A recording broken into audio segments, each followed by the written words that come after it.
Good morning, everybody, and welcome to this webinar on involving volunteers during the coronavirus pandemic and what you need to know.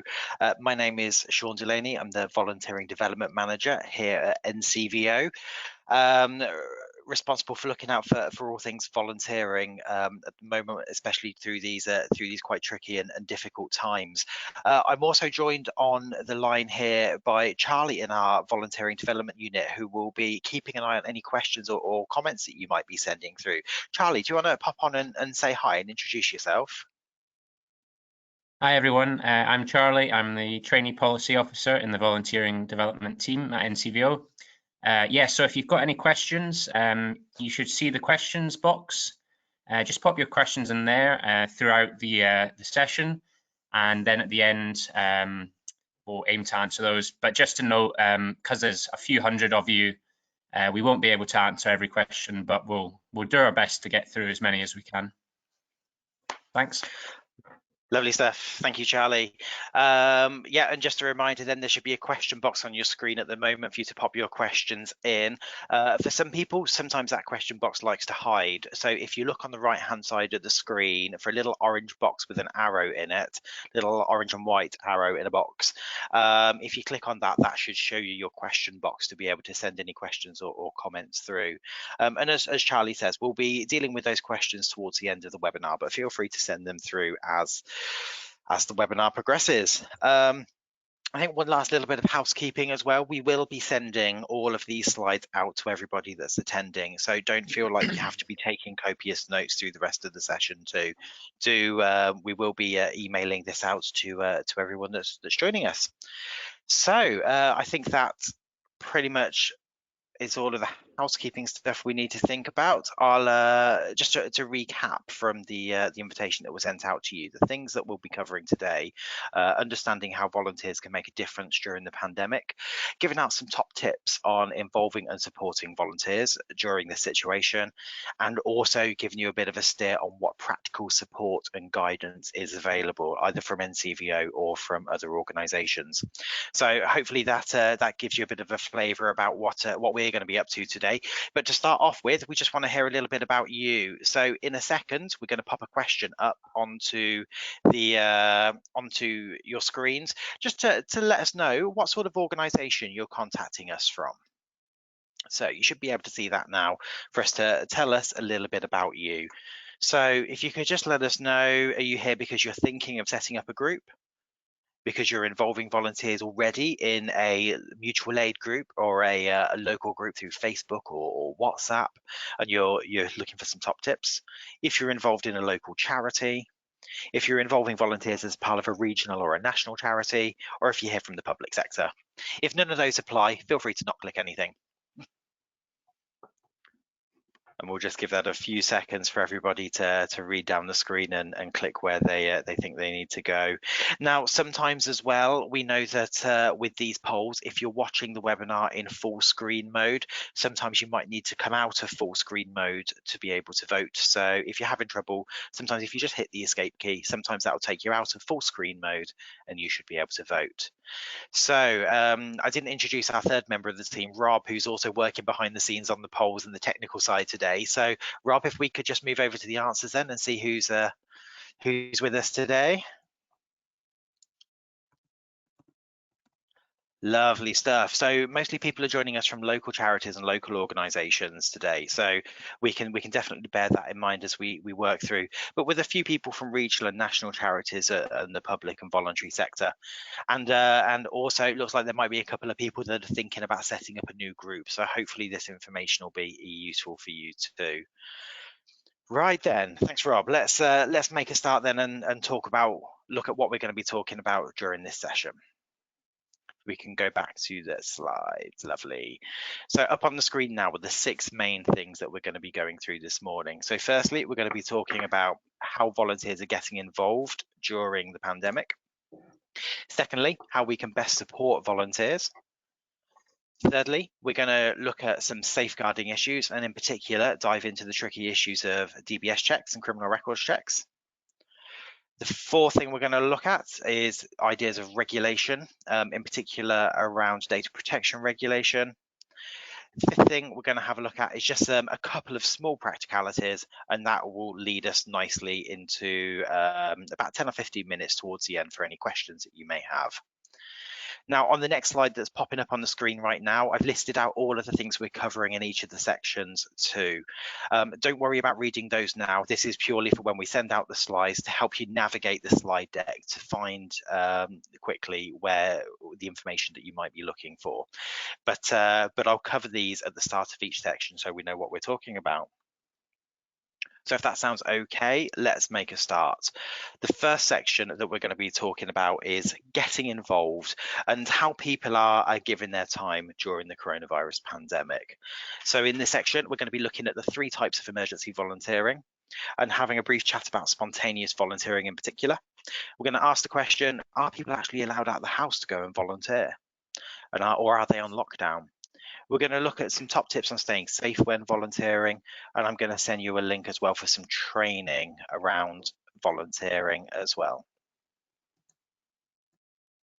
So let's move on to the first section then to talk about the different types of emergency volunteering.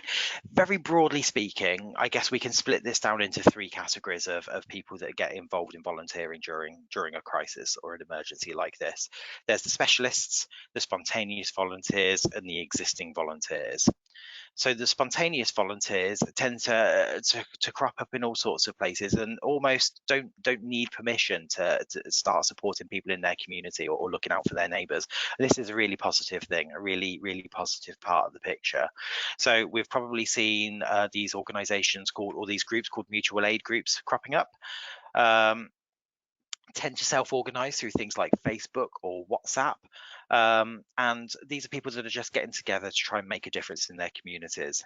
Now, they don't tend to need a lot of help because the sorts of stuff that they do is quite straightforward sorts of stuff. But the government has popped up on their website a nifty little section on safe help. So if you go to gov.uk/safe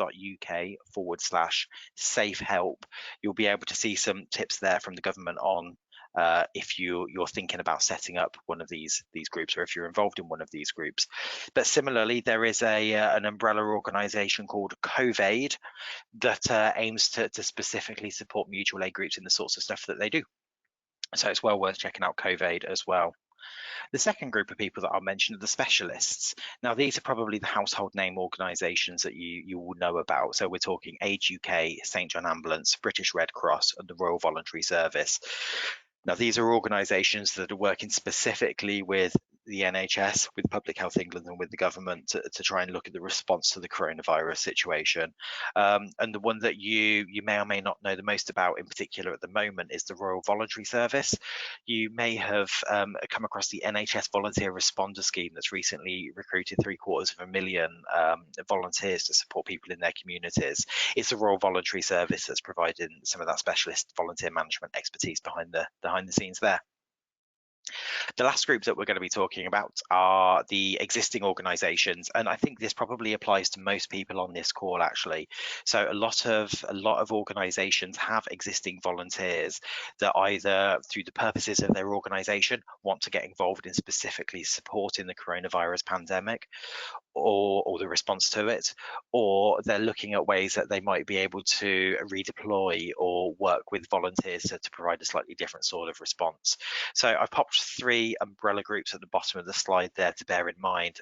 Every area across England pretty much has a volunteer centre or some sort of volunteering development agency in the area, so it's well worth looking out for those and getting in touch with them. Great sources of knowledge. Some of those organisations are also a part of NAVCA over on the right hand side there, which is the National Association of Voluntary and Community Associations. So NAVCA also supports the Councils for Voluntary Services and CVSs. Again, there tends to be one in most areas, so well worth, particularly as there's a lot of local organisations on the call, it's well worth taking a look at those. And the last one that I'll mention is NCVO, the National Network of Volunteer Involving Agencies. Now, NCVO mostly focuses on the bigger charities that have a regional or a national reach. So if you're one of those on the call and you're not linked into the NCVO network, do look it up online, and you will be able to potentially sign up and stay up to date for for what's going on for national organisations right now.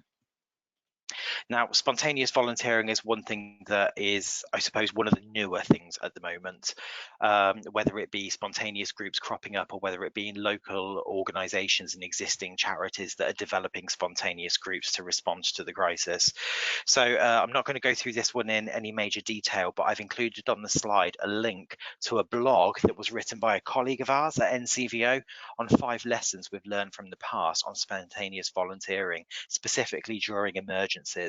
And this talks about the things like the use of digital technology, the importance of recognising what local charities bring to the picture, as well as national organisations and government, and also the importance of volunteer management and good practice throughout all of those. So I'll let you take a look at that at your leisure after this webinar. But the sorts of things that probably spontaneous volunteers do tend to get involved in are up on the screen at the moment. And these are things like shopping, picking up medical supplies, deliveries, checking in with people, running errands, or paying bills. So I think it's probably safe to say that one of the big impacts of the coronavirus in communities in particular is around people having to stay inside and people not being able to go out through otherwise they may be more at risk of catching coronavirus. We'll talk about those different groups a little bit later on. So really one of the main things that people can do to support those groups and communities are some of the things that are up on the screen at the moment. So these tend to be the common roles where people are either repurposing or getting involved in. But are volunteers allowed to do that? Are volunteers allowed to leave their homes? Because we've been issued some guidance by the government saying that we should all be staying inside as much as we can. And we've probably all heard stories in the press as well about people that have been issued fines for going out. Well, the answer to that is yes, people can leave their homes. And in the lockdown rules from the government, it does say that people can leave their homes if they're providing help to vulnerable people or if their volunteering cannot be done from home. And that doesn't matter whether it's to do with the coronavirus response or not. If somebody cannot volunteer from home, or if somebody is helping out a vulnerable person, they can leave their house to volunteer.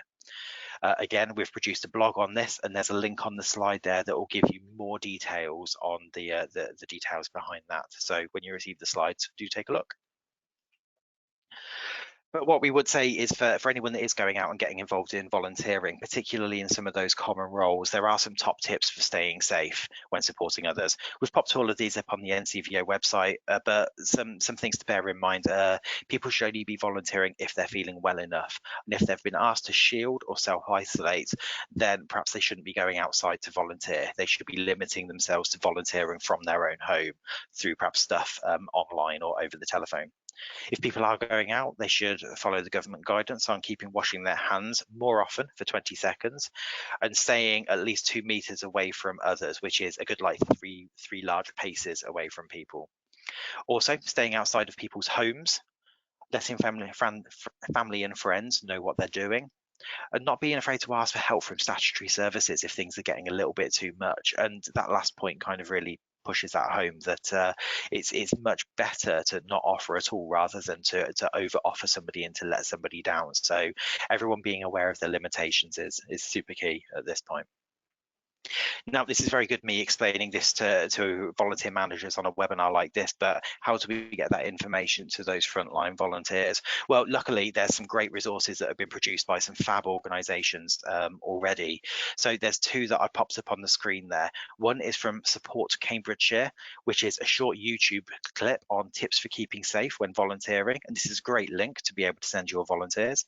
The second one is a slightly more in-depth bit of online training that takes well under an hour to complete, but it's a link that you can send to your volunteers and they can go through some of the key points around how they can stay safe and effective when they're out supporting others. These links again are in the slides when we send them out, but I mean, if you Google these, you'll come across them pretty easily. So that's really the main stuff to talk about on getting involved. So let's have a look through a couple of scenarios or questions then to see kind of what we think about those points. So after each section, we're going to stop to have a quiz on just 2 or 3 different scenarios. Rob, if you wouldn't mind just popping up the scenarios, the first scenario for this section, which is number 2. Lovely. So if you can imagine as a volunteer manager that you're running an animal shelter. So it's not an organisation that's linked to coronavirus, but do you think volunteers can still come to the shelter to be able to volunteer? And we'll just take about 10 seconds on that. If you can pop yes, no, or don't know. Can people still volunteer in an animal shelter?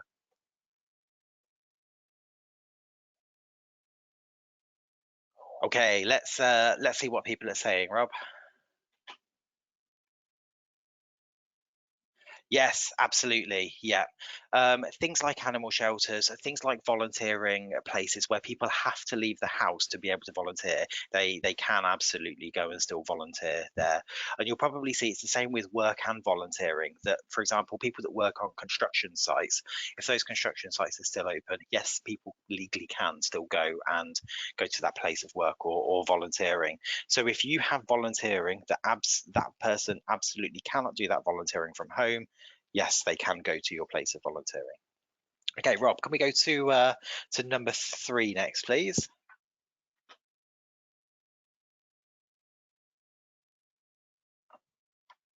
So next question.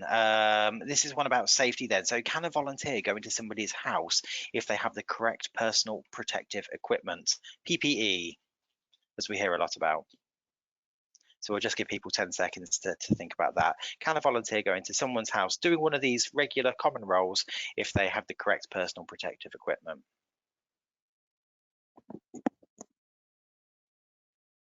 Okay, let's have a look at what people are saying then, please, Rob. So people are a little bit more uncertain on this one. Yeah, a lot of people saying yes, they can. Some people saying no, and some people saying that they don't know. Well, the one thing about volunteer involvement like this with some of the common roles is it's not necessarily just about whether the volunteer can contract the virus as it being an issue or not. This is around personal safety as well. So if we've got individual volunteers that are going out into the community, going to people's homes that we don't know who they are or any of their background, it still could be quite risky for that volunteer to go into that person's house. So the guidance on going just up to someone's doorstep is perhaps as much as about that volunteer's personal safety as it is for any risk of transmission of the virus too. Now, there are some reasons why volunteers will go into people's homes and they will get PPE for some slightly more advanced roles, perhaps if we're talking about care roles. But for the most part, the common roles that we're talking about is not really an issue around PPE. It's more really an issue around safety. And the best way to keep a volunteer safe in that situation is not about PPE. It's about just not going into the house. So thanks, Rob. Let's go back to the slides then, please. Fab. So now we're going to go on to the next section, which is about supporting volunteers. And in this section, we'll be covering volunteer IDs. We're going to be talking about something called our Frontline, and we're going to talk about whether volunteers can still access schools and coronavirus testing. So linking back to what we mentioned a second ago, people that are out and about, people are allowed to leave their homes to carry on volunteering. That's absolutely fine, as long as they fall into one of those particular reasons. But we've probably seen in the news that some people have been stopped by the police to ask why they're out and about. And I mean, that's absolutely fine. The police are doing a great job in keeping us all safe at the moment. But sometimes volunteers can feel a little bit uncertain about justifying why they're out and about doing this sort of thing. So reassuring a volunteer that it's fine is a positive step. And some organisations are doing that by giving volunteers ID cards with the organisation's name and contact details on it, or perhaps an official letter from the organisation. Bearing in mind social distancing as well, you might not want to be giving a volunteer something physical. This might be much more about emailing them or sending them a WhatsApp or a text message for something with the charity's details on it, so that volunteer can have that on their phone to show a police officer if needed. And some organisations are going to the point of having a branded t-shirt, bib or car sticker as well, so that volunteer isn't just showing to the police, but they're showing to everyone that yes, they're doing something legitimate during the crisis. They don't have to have any of these things, but it's just a way that might help reassure that volunteer. Second thing I'll mention is our Frontline. So you may have come across our Frontline, which is it's based around a website at the moment, which is around a coalition of organisations supporting people's mental health and well-being, getting together to essentially do what it says on the screen there, to support frontline healthcare, emergency and key workers that are currently putting themselves in physical risk to support people from the coronavirus. This is really to give you a heads up that these resources are available to volunteers as much as they are to paid workers as well. And on that website, there's some great self-help guidance. There's guidance for you as organisations to look after the mental well-being of your volunteers while they're doing this stuff. But also there's opportunities for one-to-one support 24 hours a day for people to be able to get in touch with those organisations should they feel that they need a little bit of extra support. So well worth letting your volunteers know that this stuff is available.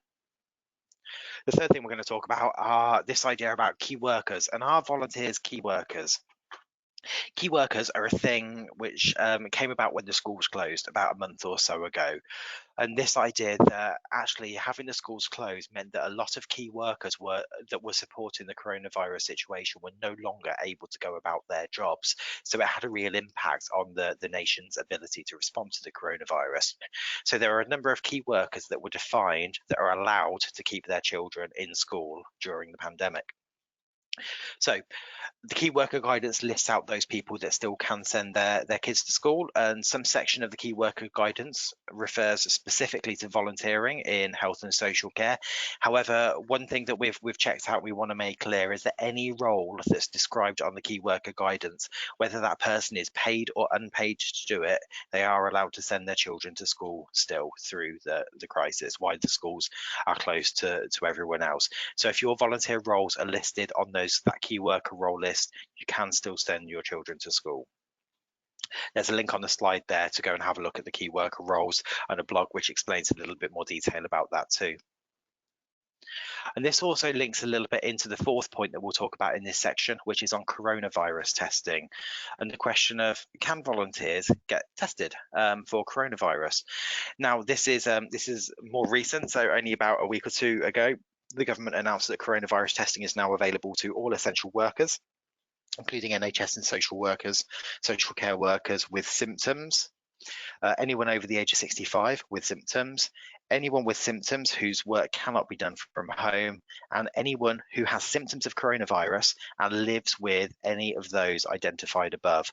Now, you'll probably see the running theme here is that somebody needs to have symptoms to get checked for this particular thing. The main reason for that is the test is most effective. This particular test is most effective within 3 days of symptoms developing. So this is very much a test around somebody that is actually having symptoms. Now, what I will say is, similar to the key workers, all of those definitions and that list of essential workers applies to roles, whether they're paid or unpaid. So again, yes, volunteers can go and access coronavirus testing. There is some stuff in the guidance as well about people that don't have symptoms that can access testing as well, but these are slightly more limited and the guidance is still being developed by NHS England on that one. So for the most part, it's best to think about if somebody's got symptoms and they're in an essential role or they're living with somebody who's in an essential role, they can get testing. How do they do that? Well, the next slide explains that a little bit more. So people can apply for tests directly online if they're in one of those groups. To receive the test, they'll be going to an appointment at a regional testing site drive-through, or they'll be sent a home kit. Now, the home test kits are limited in availability, so where possible, people are being asked to go to one of the drive-through testing sites. And there's a link on the slide there, again, that will be sent around for people to just log on and be able to describe that they need a test and arrange an appointment. So that takes us through all of the bits on supporting volunteers. Then, Rob, if we can go to our next poll, which is poll number 4 on supporting volunteers. Thank you, sir. So this one asks a question that if a volunteer picks up and delivers medicine for their neighbours, do they need to carry an ID to show that they are volunteering? So is it say a legal requirement for them to carry an ID to show that they are volunteering? We'll just take 10 seconds on that one. So yes, no, don't know. I always feel like I should hum the theme to the countdown theme tune on bits like this to give people their 10-second warning. Okay, let's see what people are saying. No, that's correct. So for the most part, you're absolutely right. There's no needs to carry an ID. It really helps if volunteers are feeling a bit uncertain and helps them get out of that awkward situation if they do. Okay, let's go on to the next poll, number 5.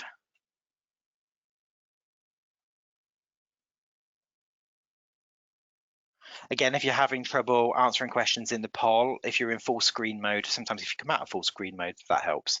But can a St. John's ambulance patient transport volunteer still send their children to school so they can continue to volunteer? What do we think? Yes, no, don't know. What's your best guess on this one?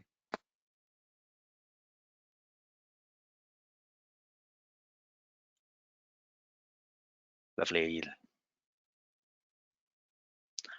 Yes, they absolutely can. Everyone's pretty clear on that one. Yeah, because they're a volunteer in health and social care, and they are on that essential workers list. They are able to access testing. And the last scenario for this section is number 6. And let's this time think about that St. John Ambulance volunteer's flatmate. Oh, we'll just wait for it to come up on the screen there. So the flatmate of the St. John Ambulance volunteer has started to feel unwell themselves, and they've got a cough and a fever. Can they get tested for coronavirus? So it's not the St. John Ambulance volunteer, it's the flatmate of the St. John Ambulance volunteer who's started to feel unwell with a cough and fever. And we know from the last question, this volunteer is a key worker. So can the flatmate get tested? What do we think? Let's look at the results.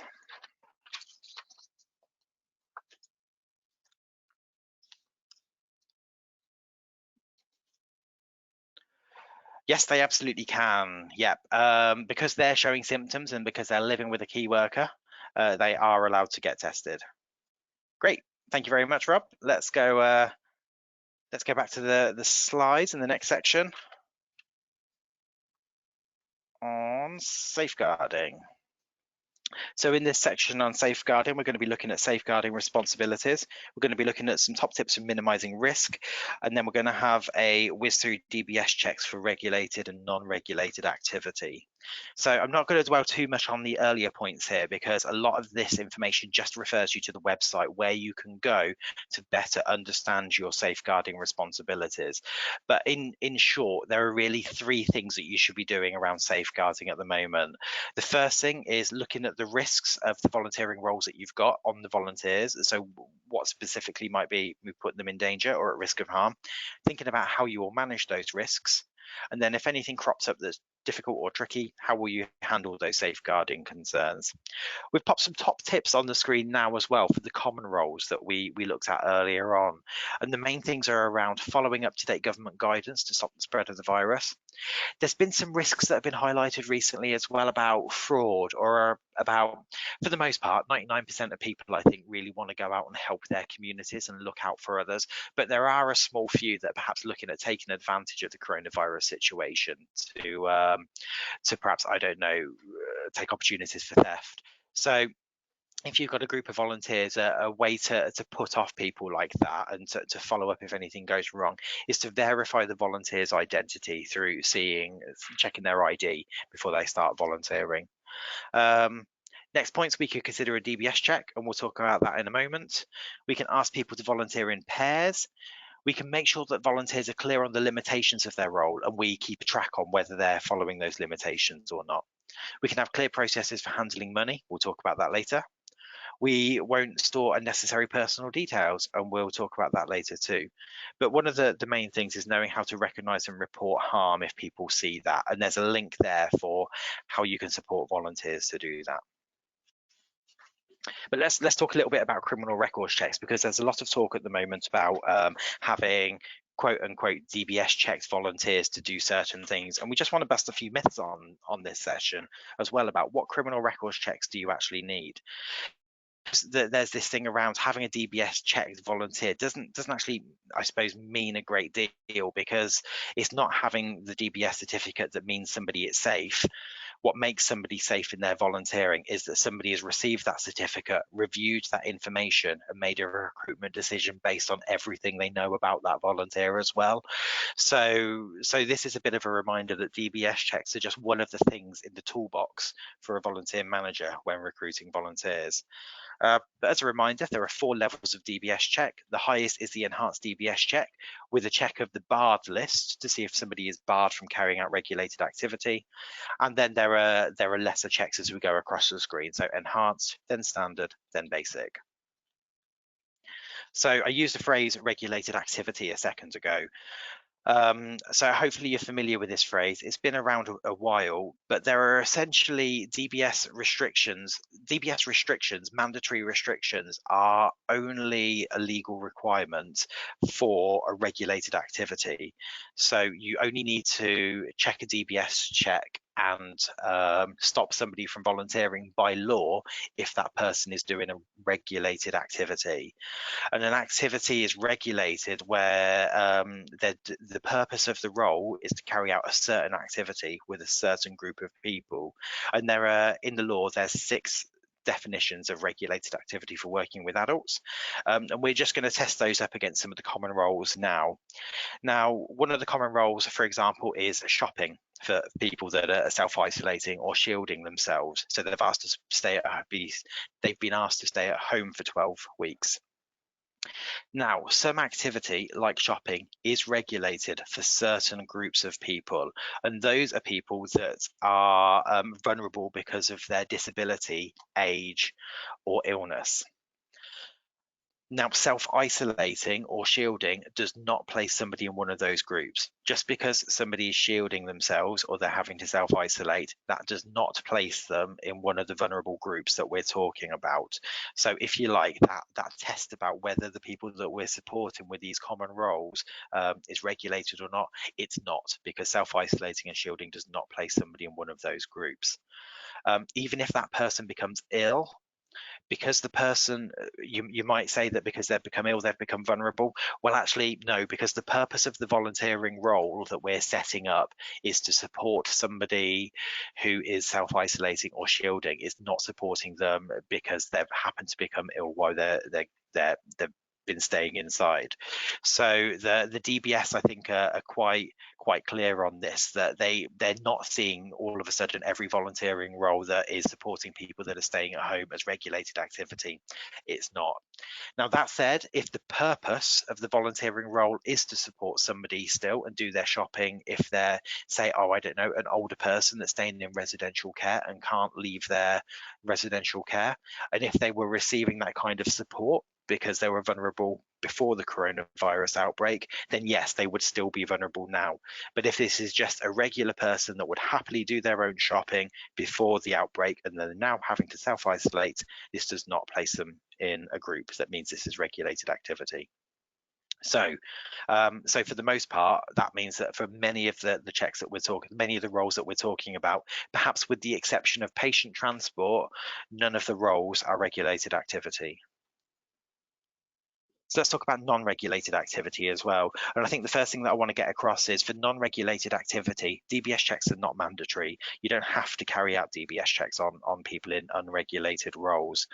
And in fact, we'll go as far as to saying some of the advanced level, the higher level checks, like the enhanced criminal records check, they're only available for roles that meet a certain definition anyway. And if we were to look at the common volunteering roles that we had, the 6 roles at the start of this presentation, those, for the most part, wouldn't even be eligible to have an enhanced criminal records check, as they're not deemed to be that high risk, or that a criminal records check would be useful. to manage those roles. One that keeps on coming up is the role of telephone befrienders, for example. And I think the DBS are quite clear on this, is that a telephone befriender for somebody that is self-isolating, again, because they're not in one of those specific groups and they're not providing, befriending isn't providing any form of healthcare. These roles are not eligible. They're not regulated, but they're also not even eligible for an enhanced criminal records check. Now, you can still access some of the lower level checks if you wish for some of these roles, like the basic level check. But what we would probably say is, for the basic level check, you have to ask yourself, is it useful and is it worth it? So the costs and the time that it would need to go through a criminal records check, would you need to or want to do that for a volunteering role that's potentially a very short-term role? Is the risk really high enough that you would need to do that? Or similarly, when you receive that basic criminal records check, would your recruiters or the people in your organization know what to do with that information if they found data on it? I guess what we're saying is criminal records checks are great in their place, and we wouldn't want to put people off using them. But for most roles that we're talking about, I don't think worrying about criminal records checks too much is probably going to get in the way more than it is actually going to help. Last slide on this section then. So a quick bit on offences. Just to remind you, it is actually an offence to ask for criminal records information if you're not eligible to see it. And that includes that if you've got somebody coming into a basic role, say a telephone befriending role, and you ask to see their previous criminal records check, their certificate from a previous job that they might have had a year or so ago, that's actually a criminal records offence, because by law you're prohibited from asking that sort of criminal records for that sort of criminal record information. So you need to be very, very wary of asking for information you're not eligible to see. But also for regulated activity, do bear in mind it's an offence to recruit anybody in a barred volunteering role. So if you are doing regulated activity, that's really where you need to place the emphasis on criminal records checks, and also reminding people that it is an offence to undertake a regulated role if you're barred. So let's look at the scenarios for this section. Rob, if we could pop those up, please. Great. So the first scenario is number 7 that we'll look at, please. And this is thinking about what criminal records checks might we carry out on people. So what check would you carry out for a volunteer who is making befriending calls to somebody who is self-isolating? So is that enhanced check with barred list, which is for regulated activity, an enhanced DBS check, standard check, basic check, or no check at all? We'll just take a few more seconds on that.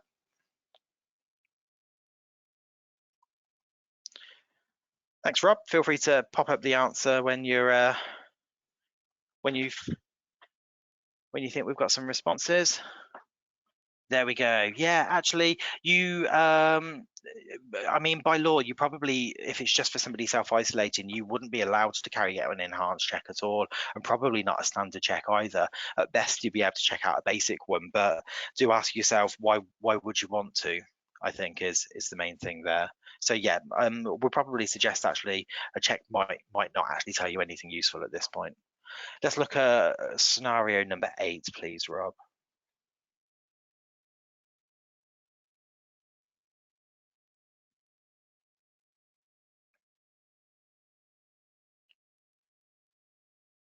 Right, I think sometimes the interweb just takes a few seconds to catch up with us. So what check would you carry out on a volunteer who is shopping for a person living with dementia who is unable to do this for themselves? So somebody that has been living with dementia for a while, even before the outbreak, and they're unable to do their own shopping, and they don't have friends or family to do it for them, so they rely on a volunteer to go and do their shopping. What level check would you potentially carry out on those? And Rob, when you're ready, and when we've got enough responses, feel free to pop up the result.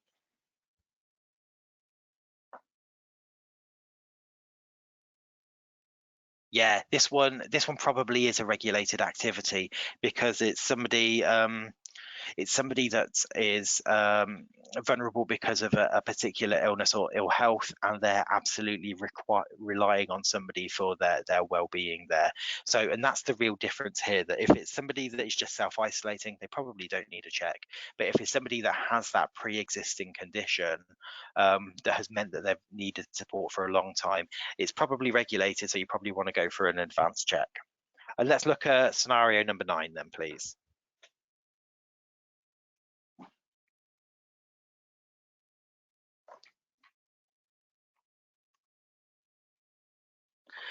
Lovely. So what check would you carry out for a volunteer who picks up medication for a shielded person? But that person, I mean, usually goes and gets their own medication. They've just received a letter asking them to stay inside to protect themselves from the virus for 12 weeks. So if you've got a volunteer picking up their meds, what would you carry out a check, and what check would you go for? And again, Rob, when we've got some responses, feel free to share the result. Yeah, no check necessary for this one. You can do a basic check if you want, but even the fact that it's medication, actually, this is just a regular task of somebody running an errand for somebody. So no criminal records check is required. You probably even struggle to make the case that you need to carry out an enhanced check on this person. So at best, you probably do a basic check. But again, ask yourself what would that information actually tell you, and what would you do with it? Okay, let's go back to the slides then. Thank you, Rob. Right, I bet you all didn't think that I'll be asking you difficult questions on this webinar as well. You'll be thrilled to hear that that's all the trickier stuff over now. So I've just got some more information to let you know over the next 5 minutes, and then we'll stop for questions. So let's talk about regulation.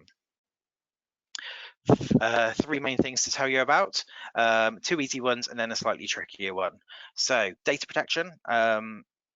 The ICO have written a super blog, and I've included the link for it here as well, trying to explain to people that they're really clear. Data protection rules will not stop people from helping those in need.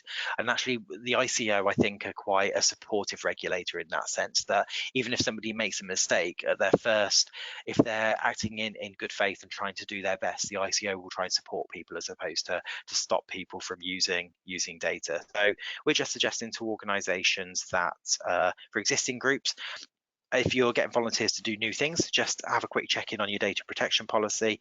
And if you're a new group, just work through some of the basics. And what do I mean by that? There are some basic principles in data protection regulations, and I'm just popping those up on the screen there now, which is essentially about clarity. So being honest about what you're doing with data. Knowing that you can only share data for specific reasons, but actually looking out for somebody's safety is one of those reasons. So if you're worried about somebody, you can share data.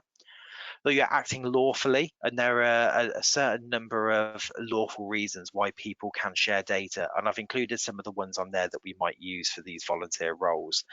But a good rule of thumb that tends to be used is if somebody is likely to be surprised about how you're using their data, then the chances are you're not meeting one of these tests for acting lawfully. But do make sure that you have got a very real reason for using someone's data, whether it's your legitimate interest, consent, or they're at risk. And the last 3, quite simply, is security. Use locked documents, devices, and cabinets. Only collect the data that you need, because if you've got more than that, then you're potentially putting that data subject at risk. And keep record of any decisions that you're making on data. Now, I'm not going to go too much more into detail on that, but I would suggest having a look at the ICO blog, as it's pretty special in explaining some of that more. The next bit that I'll mention is for volunteers and insurance. Insurance is not a requirement in the UK for volunteering, but it can be useful when people are at risk. So if you do have insurance and you're asking your volunteers to do different things, absolutely just drop your insurance company a quick line just to make sure that they're still covered if they're doing extended things through the coronavirus pandemic.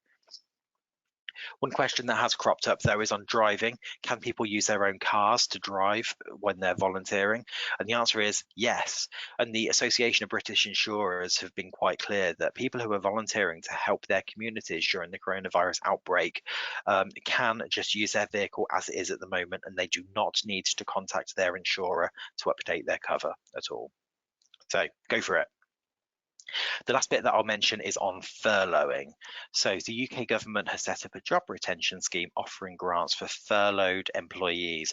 Furloughing essentially is a type of leave that instead of, if you're going through some tricky times, instead of making somebody redundant, you can put them on furlough leave, and the government will pay you a proportion of their wages while they're on leave. Now, one of the questions that we've been asked quite a lot is, can people still volunteer when they're on furlough? And the answer is yes and no.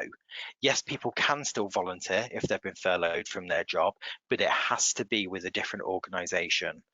The test that HMRC will apply is while you're on furlough, you must not provide services to or make money for or on behalf of your employer. So if you are doing anything to do with your employer or a closely associated organisation, you could be breaking the furlough rules, and that could stop your organisation from being able to claim the job retention grants.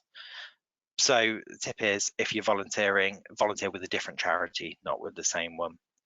I'm not going to go through these furloughing top tips though, but what I will do is on the slides say that in the top right corner there's a whole blog explaining good practice around either accepting people that have been furloughed to volunteer, or if your staff members have been furloughed, how you might be able to support them to volunteer more. So that was a very brief run through on some of the, I suppose, the smaller bits around regulation. So let's do a quick check-in on knowledge then. Rob, if we could pop up poll number 10, please.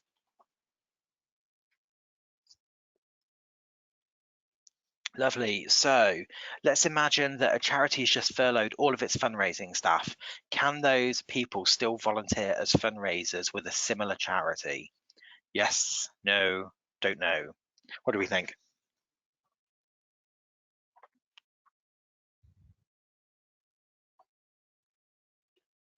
That's great.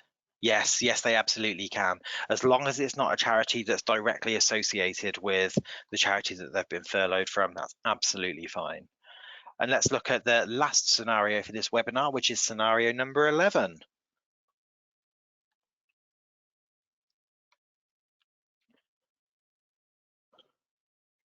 So a volunteer only has third-party driving insurance cover on their personal vehicle. Can they still use their car to run errands for people as a volunteer? What do we think? Yes, no, don't know.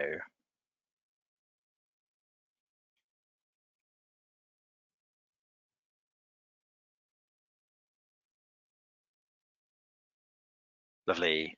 And what do we got for the responses there, please, Rob?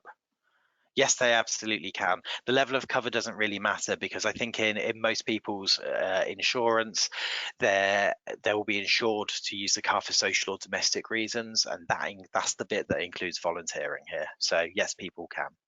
Good. So hopefully that's all been useful from the regulatory point of view. Let's have a whistle-stop tour on some of the practical places where you can go to get support on volunteering. And I'm itching to hear some of your questions as well.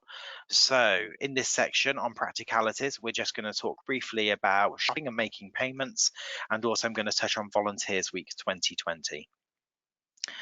Now, one of the bits that has cropped up, I suppose, is if a volunteer is doing shopping for somebody, how do they get the money from that person to be able to do the shopping? And there are now stacks of options out there, and some that have been made available by supermarkets for people to be able to pay for goods and services on behalf of somebody. So Charlie, who we'll be hearing from in a second, just to has been putting together some really good guidance on what some of those options are. So do, when you get the slides, click through on the link and look at what options might be available for your volunteers, including whether they're going to use the click and collect in store, where a person pays for their shopping in advance and the volunteer just goes and picks it up. Whether a volunteer can just contact the supermarket to ask for a voucher or a prepaid gift card, or the person needing support uses a prepaid cash card. In some areas, perhaps even particular in rural areas, people can, if a volunteer is going to do somebody's shopping, that shop can then, when that volunteer's reached the checkout, the shop can then give the person a call to ask them to pay over the phone. I mean, people can give their own debit cards to volunteers as well, but that one's a bit more risky. So we'd probably suggest only doing that one if the person doing the shopping is a friend or a close friend or family member. And then the last option is cash, and that's probably the least favorite option because it's very difficult to track and can transmit the virus when it's being passed from person to person. But one thing to bear in mind is just the usual sorts of good practice that if we're talking about reimbursing people, that receipts should be swapped to show what has been paid for, that a volunteer, if they've used their own card or their own cash and they want to be reimbursed online, that it's really down to that volunteer whether they wish to give their bank details or PayPal details to a person to be reimbursed. So could your charity act as an intermediary there to try and to pass payments over on behalf of somebody? The self-isolating persons should not share any unnecessary details. And going back to some of the stuff we mentioned earlier on about safe volunteering, we should really be leaving items on the doorstep for people and not going into people's homes where possible. Okay. So there's some guidance on making payments. The last thing I'm just going to mention is Volunteers Week. So in a few weeks' time, 1st to the 7th of June, is Volunteers Week 2020. So Volunteers Week is one of those things that happens 1st to the 7th of June every year without fail. And I think we're in the 36th year now of Volunteers Week, I want to say. So just if your organisation is looking at going ahead and marking Volunteers Week this year, all of the usual resources and ideas are still available up on the volunteersweek.org website. So there are links on the slides for you to go and take a look at there. There's probably not as much there as you would usually be expecting, and I know that from NCVO's perspective we've had to take a step back from Volunteers Week this year just purely because we've been focusing on other coronavirus volunteering related stuff. So you won't see the usual stories up on the volunteer and events up on the Volunteers Week website, but all of the old resources are still there. What we would probably suggest is if you're going to go ahead, do think about the messaging for Volunteers Week and how that will be received, because usually the theme is that it's time to celebrate, but there are some communities in particular that are struggling more than others. So think about how that might go down with the particular communities that you work with, and perhaps think about a theme around gratitude or thanks to what volunteers are doing at the moment. Do remember that if you're doing any celebrations, that physical distancing is still important, and it's still super important at this time to keep on telling volunteer stories, in particular on social media. I know I love seeing those things when I'm cruising Twitter at night, seeing the great things that volunteers are doing across the UK. So that pretty much brings us to the end of all of the stuff that I'm going to be talking about. And we've got about 10 minutes left for any questions or comments that you might have had. Now, Charlie has been keeping an eye on the question box throughout the session for any things that you might be sending in, any points of clarification. So I'm just going to ask Charlie perhaps then to come off mute and to give us a heads up on any questions that you might have. Yeah, so as expected, I think majority of our questions are around safeguarding. So we got a question: is it okay to get ID emailed as we cannot check manually at the moment? Yeah, that's a very good point, actually. So yes, IDs by email is absolutely fine. It's a good reminder too, the DBS that carries out criminal records checks have also eased up their ID checking requirements too, to say that usually you would have to go in person to show somebody your ID to get a criminal records check. The DBS is saying no, social distancing is more important. So doing those things over video chat or by sending ID, and then perhaps looking at somebody over a video chat so you can see how the images of their face matches up, that it's their ID, is the best way to go. So yes, absolutely. The second thing I would mention is that there are ID checking companies out there that will verify people's ID for you as well. And I know that Do It, an online digital broker, doit.life, they've started offering that service for ID checking through their brokerage as well. So if you wanted to use doit.life, you could get an ID verification service built into the work that you're doing with them. But yeah, good question. Thank you. Great. Can you please point us in the direction of where it specifically says those in the roles of shopping are not in regulated activity? Before I can go out and advise this, I need to be able to quote the guidance. Thanks.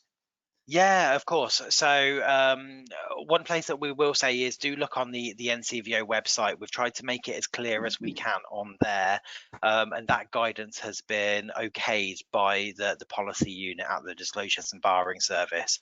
But similarly, the DBS have tried to produce some guidance that is on community volunteering, I think is how they describe it, which is on the gov.uk website. I believe the link is in the slides that I'm sending around as well, but if not, I'll check after this and make sure it's in there. But there is more guidance in there from the DBS on whether they're considering shielded or self-isolating people to be classed as vulnerable or not, and that's really the clincher here. I think how's the best way that I can describe it? The way that DBS checks work is it's enshrined in law about what is and what isn't regulated activity. So if the first place to go to is probably the definition of what is a regulated activity, and that's where it says things like shopping are considered a regulated activity, but only if it's for somebody who is vulnerable due to their age, ill health, or a disability. And then if you use that guidance and then go to the DBS's updates for community groups that talks about whether shielded or self-isolated people are classed as vulnerable in that definition, that's where the DBS says no, those groups aren't necessarily classed as that just because they're shielding or they're self-isolating. So that's how the DBS have interpreted the guidance, and I believe it's on their blog, and we've put that up on the NCVO website too. Great. With regard to DBS checks, what if you have volunteers supporting a mixed group of people, including vulnerable people? Very good question. I love a good DBS question as well. The clincher here is to go back to the purpose of the role.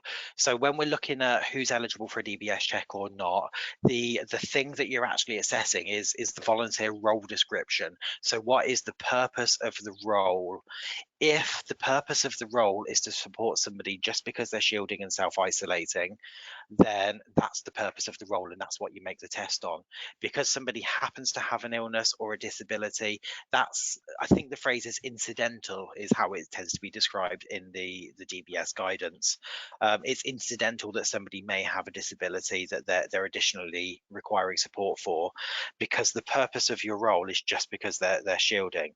Now, if the purpose of your role is to support somebody because they do have a disability, or because they are of a certain age, or if because they do have a health condition and they require those support, then because the purpose of the role is for that, then that does become a regulated activity.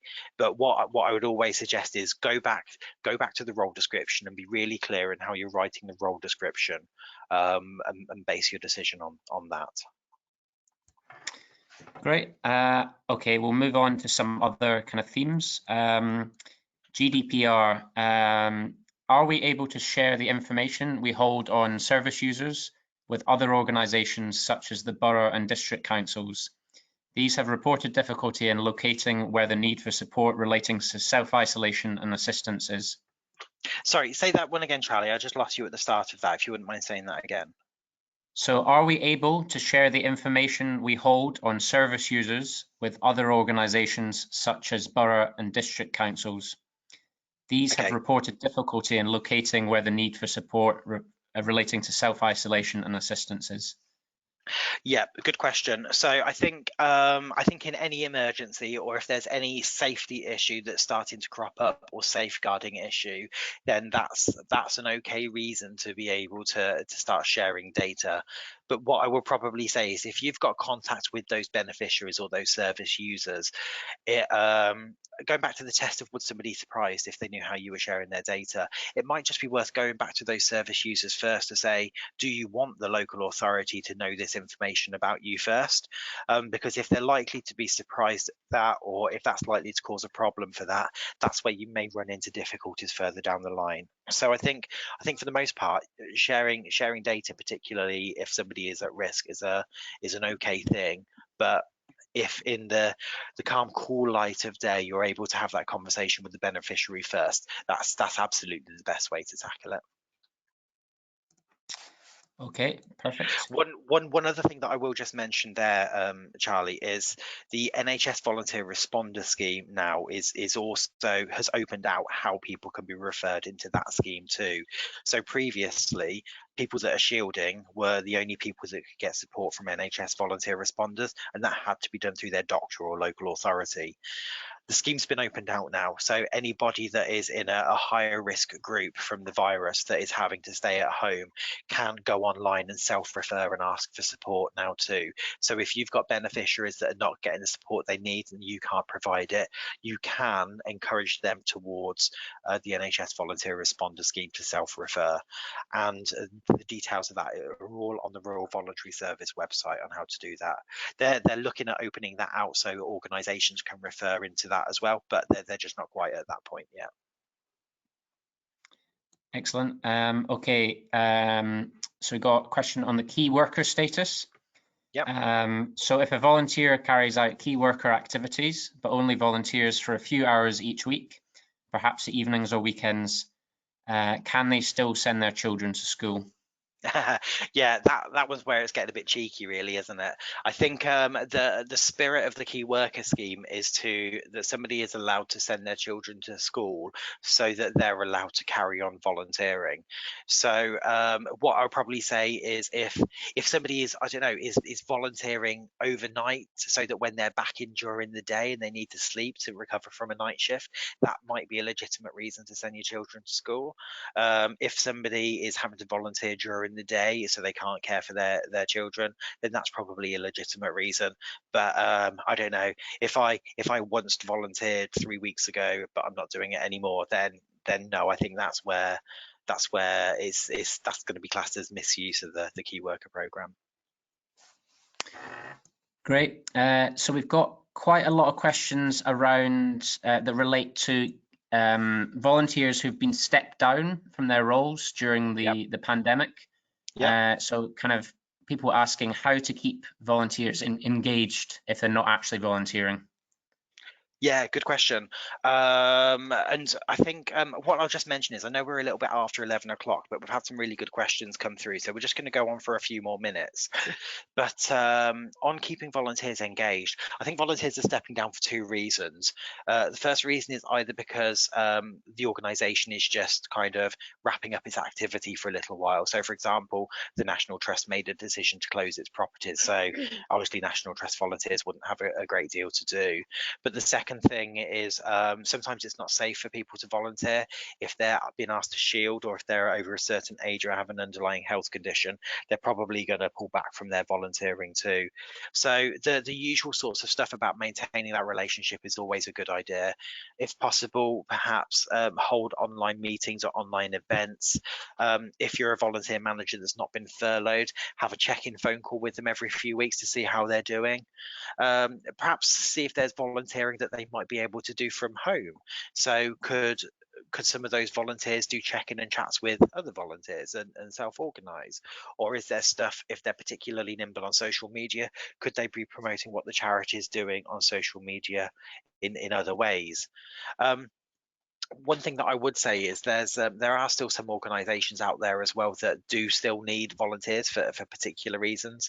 So if your volunteers are getting to the point where you've got a large group of volunteers that they're not giving time, and you want to see if they can do other things with other organisations, you can get in touch in your local area with your local volunteer centre or CVS to see if there's a need. There might not be, but if there is, that's an option.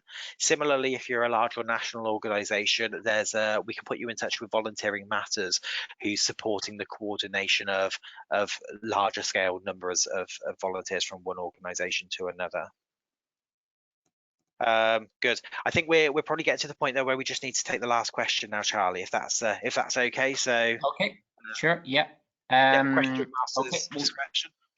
We'll do one on furloughing and volunteering. Can you just clarify rules about furloughed staff volunteering at other charities? You suggested asking if staff could be fast-tracked, but I read that we cannot make agreements with other charities about furloughed staff. Yeah, so if you could just clarify that kind of the rules Yeah, around that? absolutely. Yeah, I went over that slide quite quickly, didn't I? So there's more detail on the blog on this one if you want to take a look on that. But the rules, how it stands is that if you cannot if you've got a staff member that's been furloughed from your organisation, you cannot volunteer in that charity because that would be classed as making money or providing services to or on behalf of that charity. So you have to go somewhere else. Now, what some organisations have started to look at is this idea of can we swap volunteers? So if charity A has got some staff members that are on furlough, could they go and volunteer in charity B? And can charity B that have got some staff on furlough, could they go and volunteer in charity A? So this idea of a furlough swap has started to be described a little bit.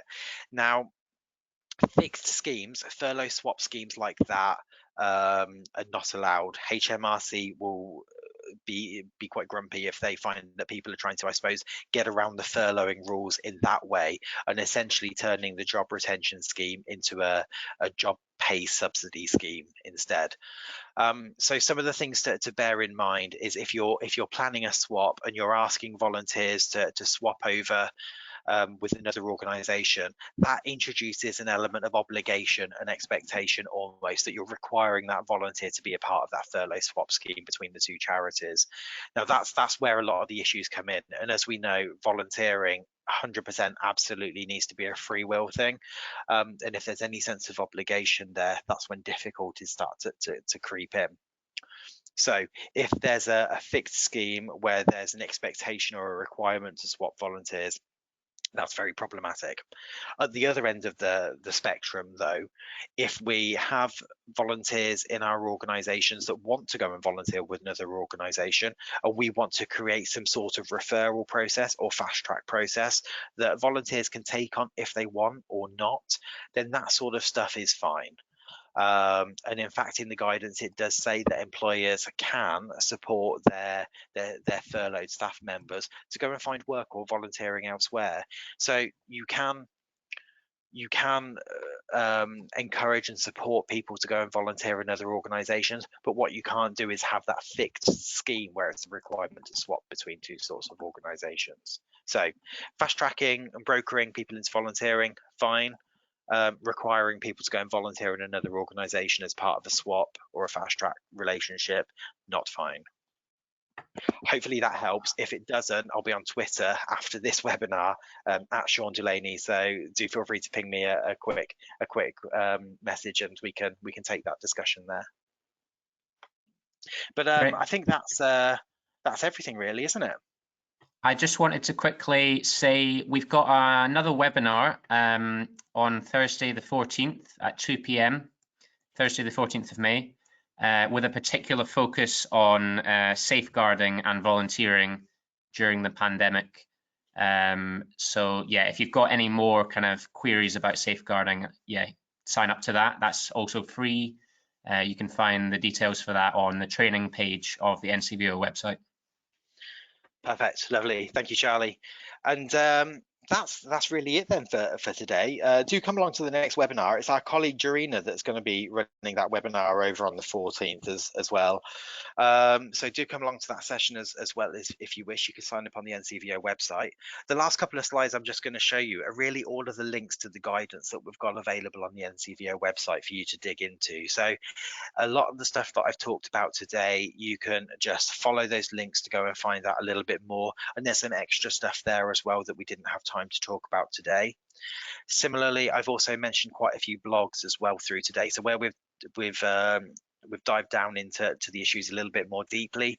Either myself or Charlie or other colleagues have drafted out some blogs to explain those things in a bit more depth.